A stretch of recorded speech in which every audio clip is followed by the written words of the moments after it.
Oh, you recording? Oh shit. Hey guys, what's up? Sergeant First Class Beitz here. In today's video, we're going to be talking about some funny moments that I've had in the military. Stay tuned. I know I used to hear like laughter is the best medicine, and to me that makes sense. Because when I was overseas, we used to prank each other just to kind of sidetrack our minds from all the chaos that was happening around us. But this first story I'm going to tell you actually isn't a joke. Alright, so I come back from patrol one day, and at the time we're living in barracks that we took over from the Iraqi army. And so I come back, I got all my gear on. My roommate is watching TV. And I'm like, bro, where the fuck did you get a TV from? And he's like, oh, I did something or did this or that and scooped the TV up from somebody. I don't know, he had some weird story. So I was like, oh, that's cool. And I was like, bro, what are you watching? And he was like, I'm watching Desperate Housewives. And I was like, bro, Desperate Housewives? And he's like, yeah, bro, it's like the only thing that I could find. And I was like, dude, you're silly, bro. Like, don't even have that on when I'm in the room.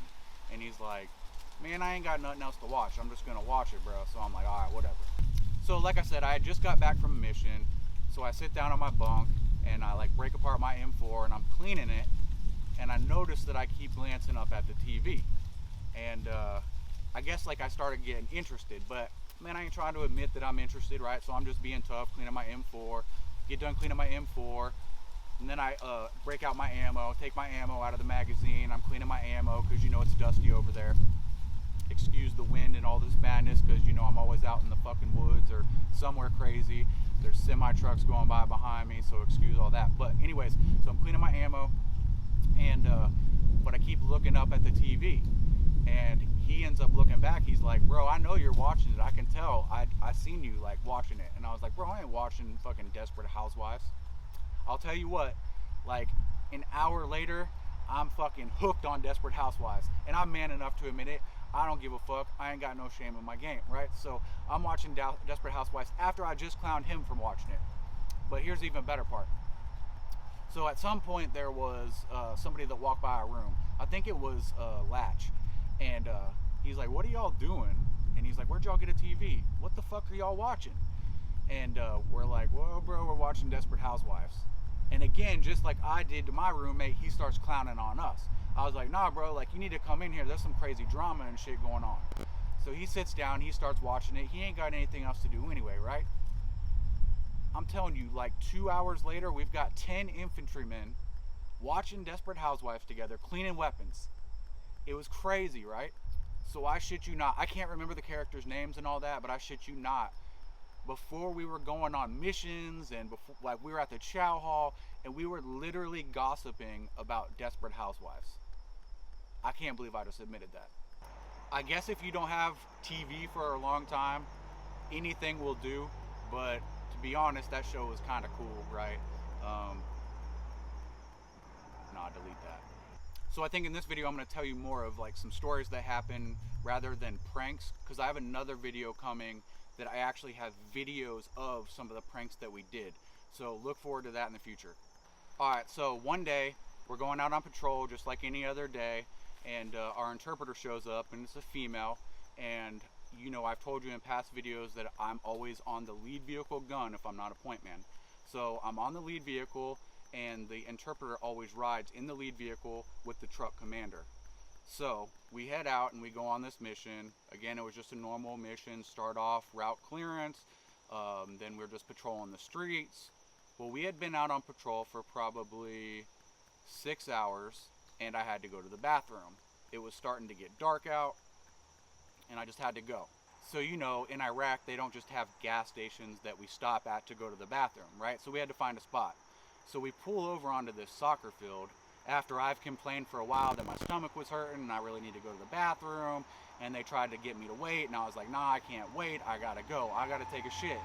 So by the time that we stop and I get out of the truck and somebody else gets on the gun to pull security, it's pretty much dark out, and I walk away from the truck and I find a spot to take a shit.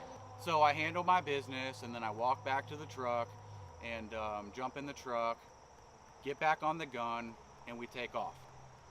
So we're driving for not even 10-15 seconds, and in the truck I hear him saying, yo, Beitz, you smell like fucking shit, bro. And I was like, my bad, you know, I just took a shit. I don't know why I still smell like shit, but, you know, my bad.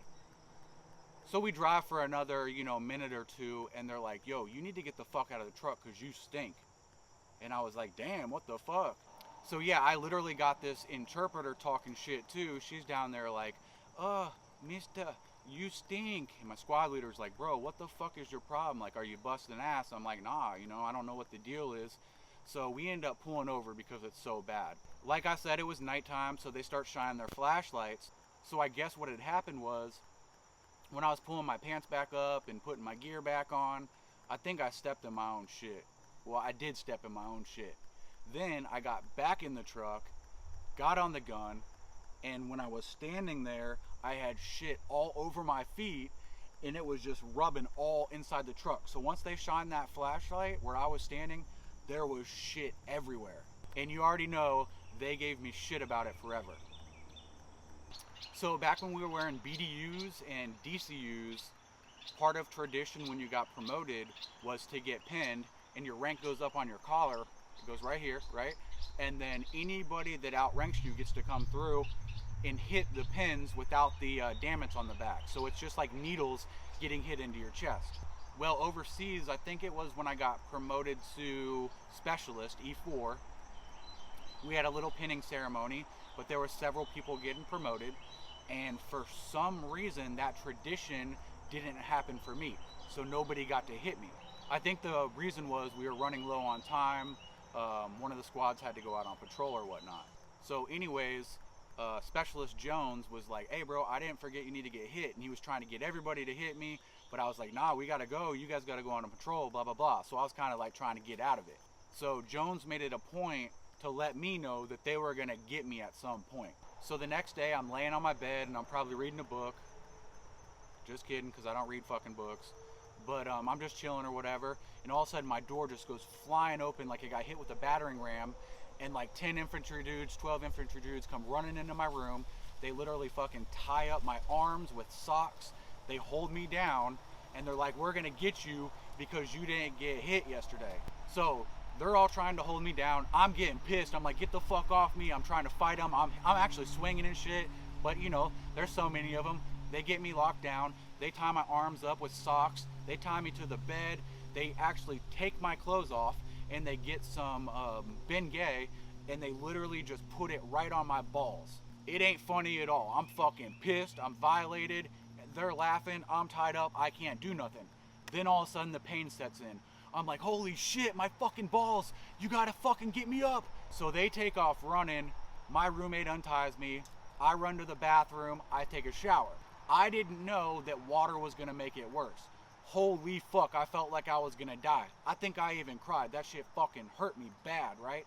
And I was so pissed because it hurt so much. I don't even know if I should say this. I thought about fucking some people up for it. We'll just leave it at that. But looking back, it was funny. I know everyone's just trying to do something to entertain themselves and keep their mind off of the reality outside the wall.